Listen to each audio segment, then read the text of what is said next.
Hi hello ನಮಸ್ತೆ ಎಲ್ರಿಗೂ welcome back to my Suma life style and makeover YouTube ಚಾನಲ್ಗೆ.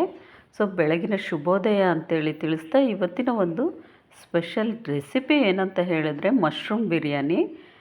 ಯಾರಿಗೆಲ್ಲ ಇಷ್ಟ ಇರಲ್ಲ ಹೇಳಿ ಮಶ್ರೂಮ್ ಬಿರಿಯಾನಿ. ಒಂದು ರೆಸ್ಟೋರೆಂಟ್ ಶೈಲಿಯಲ್ಲೇ ನಾವು ಮನೆಯಲ್ಲಿ ಯಾವ ರೀತಿ ಮಾಡ್ಕೊಂಡು ತಿನ್ನಬೇಕಪ್ಪ, ಹೋಟೆಲಲ್ಲಿ ನಾವು ತಿಂದ್ಕೊಂಡು ಬಂದಾಗ ಮನೇಲಿ ಈ ರೀತಿ ಟೇಸ್ಟ್ ಬರಲ್ಲ ಅಂಥೇಳಿ ನಾವು ಯೋಚನೆ ಮಾಡಿರ್ತೀವಿ. ಅದೇ ಒಂದು ಟೇಸ್ಟಲ್ಲಿ, ಅದೇ ಒಂದು ರುಚಿಯಲ್ಲಿ, ಅದೇ ಒಂದು ಕಂಫರ್ಟ್ ಝೋನಲ್ಲಿ ನಾನು ನಿಮಗೆ ರೆಸ್ಟೋರೆಂಟ್ ಶೈಲಿಯಲ್ಲಿ ಮಶ್ರೂಮ್ ಬಿರಿಯಾನಿನ ಯಾವ ರೀತಿ ಮಾಡ್ಕೊಳ್ಳೋದು ಅಂಥೇಳಿ ತಿಳಿಸ್ತಾ ಹೋಗ್ತೀನಿ. ಅಷ್ಟೊಂದು ಕಾಸ್ಟ್ಲಿಯಾಗಿ ನಾವು ಆರ್ಡ್ರ್ ಮಾಡಿ ಮಶ್ರೂಮ್ ಬಿರಿಯಾನಿನ ತೊಗೋತೀವಿ. ಇದರಿಂದ ಒಂದು ಅರ್ಧ ಕೆ ಜಿ ಮಶ್ರೂಮ್ನ ತಂದುಬಿಟ್ಟು ಮನೆಯವರೆಲ್ಲ ಕೂತ್ಕೊಂಡು ಆರಾಮಾಗಿ ನಾವು ತೃಪ್ತಿ ಆಗಂಗೆ ನಾವು ಮಶ್ರೂಮ್ ಬಿರಿಯಾನಿನ ತಿನ್ಬೋದು. ಅದರಲ್ಲಿ ಹೇಳಬೇಕು ಅಂತ ಹೇಳಿದ್ರೆ ಒಳ್ಳೆ ಕಂಟೆಂಟ್ ಇದೆ. ಹೈ ಪ್ರೋಟೀನ್ ಇರುವಂತಹ ಮಶ್ರೂಮ್ನ ನಾವು ತಿನ್ನಲೇಬೇಕು. ಹಾಗಾಗಿ ನಮ್ಮ ಆರೋಗ್ಯಕ್ಕೂ ಕೂಡ ಇದು ಒಂದು ಒಳ್ಳೆ ಬೆನಿಫಿಟನ್ನು ಕೊಡುತ್ತದೆ ಮತ್ತು ಎನರ್ಜಿಟಿಕ್ ಆಗಿ ನಮ್ಮ ದೇಹನ ಯಾವಾಗಲೂ ಶಕ್ತಿಯುತವಾಗಿ ಇಡುತ್ತದೆ ಈ ಮಶ್ರೂಮ್ ಬಿರಿಯಾನಿನ ನಾವು ಸೇವಿಸೋದ್ರಿಂದ. ಇದರಿಂದ ನಮಗೆ ಇದು ಎನರ್ಜೆಟಿಕ್ ಆಗಿರುವಂತಹ ಶಕ್ತಿಯನ್ನು ಕೊಡುತ್ತದೆ. ಅಲ್ಲದೆ ಇದು ನಮ್ಮ ದೇಹದ ಚರ್ಮದ ಕಾಂತಿಯನ್ನು ಕೂಡ ಹೆಚ್ಚಿಕೆ ಮಾಡುತ್ತದೆ. ಇದನ್ನು ನಾವು ಒಂದು ವಾರದಲ್ಲಿ 2 ಸರಿ ಇಲ್ಲಾಂದರೆ 1 ಟೈಮ್ ಆದರೂ ನಾವು ತಿಂತಾ ಬಂದರೆ ಅಂತೂ ನಿಮಗೆ ಬೆನಿಫಿಟ್ ತಾನಾಗಿ ನಮ್ಮ ದೇಹದ ಬದಲಾವಣೆಯೂ ಕೂಡ ನಾವು ತಿಳ್ಕೊಬೋದು. ಹಾಗಿದ್ರೆ ನಾನು ಯಾವ ರೀತಿ ರೆಸ್ಟೋರೆಂಟ್ ಶೈಲಿಯಲ್ಲಿ ಮಶ್ರೂಮ್ ಬಿರಿಯಾನಿನ ಮಾಡ್ತೀನಿ ಅಂತೇಳಿ ತಿಳಿಸ್ತಾ ಹೋಗ್ತೀನಿ. ಹಾಗಿದ್ರೆ ಎಲ್ಲೂ ಕೂಡ ಸ್ಕಿಪ್ ಮಾಡದೆ ವಿಡಿಯೋನ ಕೊನೆಯವರೆಗೂ ಮಿಸ್ ಮಾಡದೆ ನೋಡ್ತಾ ಇರಿ. ಹಾಗಿದ್ರೆ ತಡ ಯಾಕೆ ಅಲ್ವಾ, ಈಗಲೇ ಹೋಗಿ ಹೊಸಬ್ರು ಯಾರೆಲ್ಲ ನನ್ನ ಚಾನಲ್ನ ನೋಡ್ತಾ ಇದ್ದರೆ ದಯವಿಟ್ಟು ಇವಾಗಲೇ ಹೋಗಿ ಸಬ್ಸ್ಕ್ರೈಬ್ ಮಾಡ್ಕೊಳ್ಳಿ, ಲೈಕ್ ಮಾಡಿ, ಶೇರ್ ಮಾಡಿ, ಹೀಗೆ ನನ್ನ ಚಾನಲ್ಗೆ ಸಪೋರ್ಟ್ ಮಾಡಿ ಅಂತ ಕೇಳ್ತಾ ಇದ್ದೀನಿ.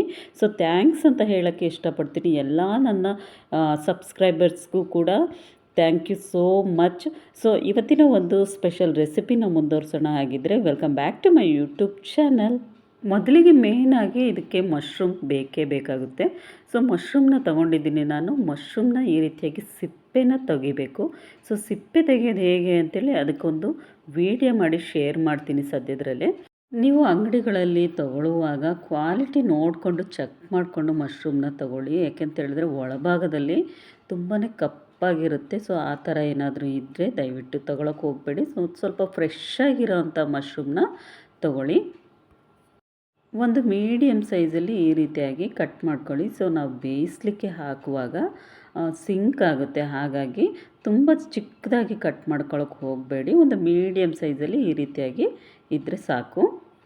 ಒಂದು ಮಿಕ್ಸಿ ಜಾರ್ ತೊಗೊಳ್ಳಿ. ಒಂದು ಮಿಕ್ಸಿ ಜಾರ್ಗೆ ಇವಾಗ ಒಂದು 7-8 ಬೆಳ್ಳುಳ್ಳಿ ಹೆಸಳನ್ನು ಹಾಕಿ, ಮತ್ತು ಅಷ್ಟೇ ಒಂದು 7-8 ಪೀಸು ಹಸಿ ಶುಂಠಿನ ಹಾಕ್ಕೊಳ್ಳಿ. ಒಂದು 5-6 ಹಸಿರು ಮೆಣಸಿನ್ಕಾಯಿ, ಹಾಗೆ ಒಂದು ಇಡಿ ಕೊತ್ತಂಬರಿ ಸೊಪ್ಪು ಮತ್ತು ಪುದೀನನ ಕೂಡ 1 ಹಿಡಿಯಷ್ಟು ಹಾಕ್ಕೊಳ್ಳಿ. ಎರಡೂ ಕೂಡ ಸಮ ಪ್ರಮಾಣದಲ್ಲಿರಬೇಕು. ಒಂದು 5 ಪೀಸು ಚಕ್ಕೆ ಹಾಕ್ಕೊಳ್ಳಿ. ಹಾಗೆಯೇ ಸ್ವಲ್ಪ ಉಪ್ಪು ಹಾಕಿ ಗ್ರೈಂಡ್ ಮಾಡಿ. ಉಪ್ಪು ಏನಕ್ಕೆ ಹಾಕೋದು ಅಂತ ಹೇಳಿದ್ರೆ ಗ್ರೀನಿಶ್ ಹಾಗೆ ಇರುತ್ತೆ. ಹಾಗಾಗಿ ಉಪ್ಪು ಹಾಕಿ ಮಿಕ್ಸ್ ಮಾಡಿ. ಒಂದು ನಾನ್ ಸ್ಟಿಕ್ ಆಗಿರೋಂತಹ ಪಾತ್ರೆನ ತೊಗೊಂಡಿದ್ದೀನಿ. ಗ್ಯಾಸ್ ಮೇಲೆ ಇಟ್ಬಿಟ್ಟು ಕುಕ್ಕಿಂಗ್ ಆಯಿಲ್ ಎಷ್ಟು ಬೇಕು ಅಷ್ಟು ನೋಡಿಕೊಂಡು ಹಾಕ್ಕೊಳ್ಳಿ. ನಾನು ಇವಾಗ ಒಂದು ಅರ್ಧ ಕೆ ಜಿ ಆಗೋವಷ್ಟು ಮಾಡ್ತಾ ಇರೋದು. ಆದ್ದರಿಂದ ಕುಕ್ಕಿಂಗ್ ಆಯಿಲ್ನ ನೋಡಿಕೊಂಡು ಹಾಕ್ತಾಯಿದ್ದೀನಿ. ನೀವು ಕೂಡ ಎಷ್ಟು ಬೇಕಷ್ಟು ನೋಡಿಕೊಂಡು ಆಯಿಲ್ನ ಸೇರಿಸ್ಕೊಳ್ಳಿ. ಆಯಿಲ್ ಚೆನ್ನಾಗಿ ಕಾದ ನಂತರ ಇದಕ್ಕೆ ನಾನು ಕಲ್ಲುನ ತೊಗೊಂಡಿದ್ದೀನಿ. ಹಾಗೆ ಒಂದು 2-3 ಚಕ್ರ ಮೊಗ್ಗು, ಆಮೇಲೆ ಚಕ್ಕೆ ತೊಗೊಂಡಿದ್ದೀನಿ. ಒಂದು 5-6 ಪೀಸು ಏಲಕ್ಕಿ, ಒಂದು 4 ಲವಂಗ, ಒಂದು 4 ಹಾಗೆಯೇ ಪಲಾವ್ ಎಲೆನ ಆಯಿಲ್ ಕಾದ ನಂತರ ಇದಿಷ್ಟನ್ನು ಕೂಡ ಹಾಕಿ ಚೆನ್ನಾಗಿ ಫ್ರೈ ಮಾಡ್ಕೊಳ್ಳಿ. ಇದಾದ ನಂತರ ಇವಾಗ ಹೆಚ್ಚಿಟ್ಟಿರೋ ಅಂಥ ಒಂದು 2 ಈರುಳ್ಳಿ ಮತ್ತು 2 ಟೊಮೊಟೊನು ಕೂಡ ಈ ರೀತಿ ಹಾಕಿ ಚೆನ್ನಾಗಿ ಫ್ರೈ ಮಾಡ್ಕೊಳ್ಳಿ. ಇದನ್ನು ಒಂದು 2-3 ಮಿನಿಟ್ಸು ಆಯಿಲಲ್ಲೇ ಚೆನ್ನಾಗಿ ಫ್ರೈ ಆಗಬೇಕು. ನಂತರ ನಾನು ಇದಕ್ಕೆ ಸೋಯಾಬೀನ್ಸ್ ಕಾಳುಗಳ್ನ ಇದಕ್ಕೆ ಸೇರಿಸ್ತಾ ಇದ್ದೀನಿ. ನೀವು ಸೋಯಾಬೀನ್ಸ್ ಕಾಳಾದರೂ ಹಾಕಿ, ಇಲ್ಲಾಂದರೆ ಬಟಾಣಿನೂ ಕೂಡ ಹಾಕಿ ಮಾಡ್ಬೋದು. ತುಂಬಾ ಚೆನ್ನಾಗಿರುತ್ತೆ ಬಟಾಣಿನೂ ಕೂಡ ಹಾಕಿ ಮಾಡೋದ್ರಿಂದ. ನೀವು ಯಾವುದಾದ್ರೂ ಕಾಳುಗಳ್ನ ಇದಕ್ಕೆ ಸೇರಿಸ್ಬಿಟ್ಟು ಮಾಡ್ಬೋದು. ಈ ರೀತಿಯಾಗಿ ಹಾಕಿಬಿಟ್ಟು ಫ್ರೈ ಮಾಡಿ ಚೆನ್ನಾಗಿ ಇದು ಆಯಿಲಲ್ಲೇ ಫ್ರೈ ಆಗಬೇಕು. ಆ ರೀತಿಯಾಗಿ ಫ್ರೈ ಮಾಡ್ಕೊಳ್ಳಿ. ನಂತರ ಇದಕ್ಕೆ ಕಟ್ ಮಾಡಿಟ್ಟಿರೋಂತಹ ಮಶ್ರೂಮ್ನ ಇದಕ್ಕೆ ಈ ಟೈಮಲ್ಲಿ ಸೇರಿಸ್ಕೊಳ್ಳಿ. ಬಹಳನೇ ರುಚಿಯಾಗಿರುತ್ತೆ. ನೀಟಾಗಿ ಇದನ್ನು ಫಸ್ಟಿಗೆ ವಾಶ್ ಮಾಡಿ ಎತ್ತಿಟ್ಕೊಂಡು ಆನಂತರ ಕಟ್ ಮಾಡಿ ಈ ರೀತಿ ಹಾಕ್ಕೊಳ್ಳಿ. ತುಂಬಾ ರುಚಿಯಾಗಿರುತ್ತೆ ಮಶ್ರೂಮ್ ಬಿರಿಯಾನಿ. ಈ ಥರ ನೀವು ಪ್ರೊಸೀಜರಲ್ಲೇ ಮಾಡಿ ನೋಡಿ, ಒಂದು ಒಳ್ಳೆ ಟೇಸ್ಟ್ ಕೊಡುತ್ತೆ. ಸೊ ಇದಕ್ಕೆ ಇವಾಗ ನಾನು ಸ್ವಲ್ಪ ಉಪ್ಪನ್ನ ಸೇರಿಸ್ತಾ ಇದ್ದೀನಿ, ಕಲ್ಲುಪ್ಪು.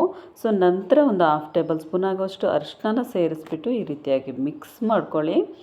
ಸೊ ಚೆನ್ನಾಗಿ ಇದು ಆಯಿಲಲ್ಲೇ ಒಂದು ಅರ್ಧ ಭಾಗ ಆಯಿಲಲ್ಲೇ ಚೆನ್ನಾಗಿ ಫ್ರೈ ಆದರೆ ಟೇಸ್ಟ್ ಮಾತ್ರ ತುಂಬಾ ರುಚಿಯಾಗಿರುತ್ತೆ ಮಶ್ರೂಮ್ ಬಿರಿಯಾನಿ. ಸೊ ಯಾರೆಲ್ಲ ಇಷ್ಟ ಇರದೇ ಇರೋರು ಕೂಡ ಇಷ್ಟಪಟ್ಟು ತಿಂತಾರೆ. ನೋಡಿ, ನಾನು ಆಯಿಲಲ್ಲೇ ಈ ರೀತಿಯಾಗಿ ಒಂದು ಅರ್ಧ ಭಾಗ ಫ್ರೈ ಆಗಬೇಕು, ಆ ರೀತಿಯಾಗಿ ಫ್ರೈ ಮಾಡ್ತಾ ಇರೋವಂಥದ್ದು. ಸೊ ಏಕೆಂತ ಹೇಳಿದ್ರೆ ಮಶ್ರೂಮಲ್ಲಿರೋಂಥ ಗ್ರೇವಿನೆಸ್ ಹಾಗೇ ಇರುತ್ತೆ. ಹಾಗಾಗಿ ನಂತರ ಏನು ನಾವು ರುಬ್ಬಿ ಇಟ್ಕೊಂಡಿದ್ವಲ್ವ ಆ ಪೇಸ್ಟ್ನ ಇದಕ್ಕೆ ಹಾಕ್ಕೊಳ್ಳಿ. ಸೊ ಗ್ರೀನಿಶ್ ನೋಡಿ ಹಾಗೇ ಇದೆ, ನಾವು ಸಾಲ್ಟ್ ಹಾಕಿ ರುಬ್ಬಿರೋದ್ರಿಂದ ಸೊ ಗ್ರೀನಿಶ್ಶು ಆ ಡಾರ್ಕ್ನೆಸ್ಸು ಹಾಗೇ ಇರುತ್ತೆ. ಸೊ ಕಲರ್ ಕೂಡ ತುಂಬಾ ಚೆನ್ನಾಗಿ ಬರುತ್ತೆ. ಸೊ ಇದನ್ನು ಹಾಕಿಬಿಟ್ಟು ಒಂದು 5 to 10 ಮಿನಿಟ್ಸ್ ಲಿಡ್ ಕ್ಲೋಸ್ ಮಾಡಿ ಬಿಟ್ಬಿಡಿ.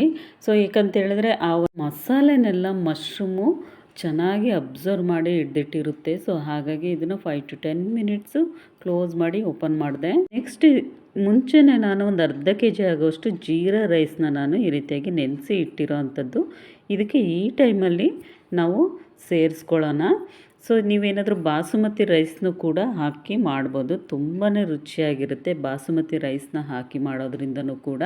ಸೊ ಮಶ್ರೂಮ್ಗೆ ಜೀರಾ ರೈಸಲ್ಲೂ ಕೂಡ ತುಂಬಾ ರುಚಿಯಾಗಿ ಮಶ್ರೂಮ್ ಬಿರಿಯಾನಿನ ನಾವು ಮಾಡ್ಕೋಬೋದು.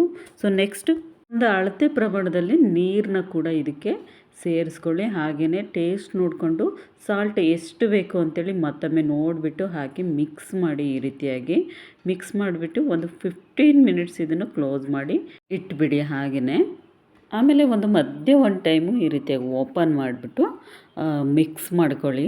ಸೊ ಬಹಳನೇ ರುಚಿಯಾಗಿರುತ್ತೆ. ಸೊ ನೀವು ನೋಡ್ತಾ ಇರ್ಬೋದು, ಇದಕ್ಕೆ ಗೋಡಂಬಿನೂ ಕೂಡ ಸೇರಿಸ್ಕೋಬೋದು ನೀವು ಬೇಕಿದ್ದರೆ. ಇವಾಗಿದು ಒಂದು ಆಲ್ಮೋಸ್ಟ್ ಆಗಿದೆ. ಸೊ ನೋಡಿ, ಒಂದು ಒಳ್ಳೆ ಪರಿಮಳ ಬರ್ತಾ ಇದೆ ಮಶ್ರೂಮ್ ಬಿರಿಯಾನಿದು. ಸೊ ನೀವು ರೆಸ್ಟೋರೆಂಟ್ ಶೈಲಿಯಲ್ಲಿ ಯಾವ ರೀತಿ ಅಲ್ಲೂ ಕೂಡ ಎಷ್ಟು ಚೆನ್ನಾಗಿ ಪರಿಮಳ ಬರ್ತಾ ಇರುತ್ತೆ ಅಲ್ವಾ. ಸೊ ಅದೇ ಥರನೇ ಚೆನ್ನಾಗಿರುತ್ತೆ. ಸೊ ಇದೇ ಥರ ನೀವು ಕೂಡ ಮಾಡಿ ನೋಡಿ, ಬಹಳನೇ ರುಚಿಯಾಗಿರುತ್ತೆ. ಎಲ್ಲರೂ ಕೂಡ ಇಷ್ಟಪಟ್ಟು ತಿಂತಾರೆ. ಸೊ ಇವತ್ತು ಬೆಳಗಿನ ತಿಂಡಿ ಕೂಡ ನಮ್ಮ ಮನೇಲಿ ಮಶ್ರೂಮ್ ಬಿರಿಯಾನಿ ಬಾಕ್ಸಿಗೆ ಎಲ್ಲರಿಗೂ ಹಾಕಿ ಕಳಿಸಿದ್ದಾಯಿತು. ನಾನು ಕೂಡ ಟೇಸ್ಟ್ ಮಾಡಿದೆ, ಬಹಳನೇ ರುಚಿಯಾಗಿತ್ತು. ಸೊ ನೋಡಿದ್ರಲ್ವ, ಇಲ್ಲಿವರೆಗೂ ನೋಡ್ತಾ ಇರೋರು ಎಲ್ಲರಿಗೂ ಧನ್ಯವಾದಗಳು ಅಂತ ಹೇಳ್ತಾ, ಯಾರೆಲ್ಲ ಹೊಸಬ್ರು ನನ್ನ ಚಾನಲ್ನ ನೋಡ್ತಾ ಇದ್ದೀರಾ ದಯವಿಟ್ಟು ಇವಾಗಲೇ ಹೋಗಿ ಸಬ್ಸ್ಕ್ರೈಬ್ ಮಾಡ್ಕೊಳ್ಳಿ, ಲೈಕ್ ಮಾಡಿ, ಶೇರ್ ಮಾಡಿ. ಇದಕ್ಕೆ ಮೊಸರು ಬಜ್ಜಿನ ಸೇರಿಸ್ಕೊಂಡು ತಿಂತಾ ಇದ್ರಂತೂ ಬಹಳನೇ ರುಚಿಯಾಗಿರುತ್ತೆ. ಸೊ ಇವತ್ತಿನ ಒಂದು ವಿಡಿಯೋ ಸ್ಪೆಷಲ್ ರೆಸಿಪಿ ಅಂತ ಹೇಳಿದ್ರೆ ಮಶ್ರೂಮ್ ಬಿರಿಯಾನಿನೇ. ಸೊ ಹಾಗಿದ್ರೆ ನಿಮಗೆಲ್ರಿಗೂ ಇಷ್ಟ ಆಗಿದೆ ಅಂತೇಳಿ ಭಾವಿಸ್ತೀನಿ.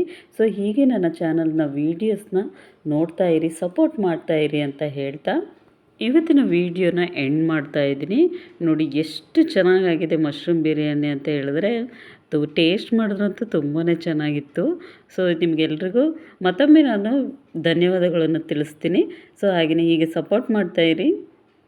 ಟೇಕ್ ಕೇರ್ ಎಲ್ರಿಗೂ, ಬಾಯ್.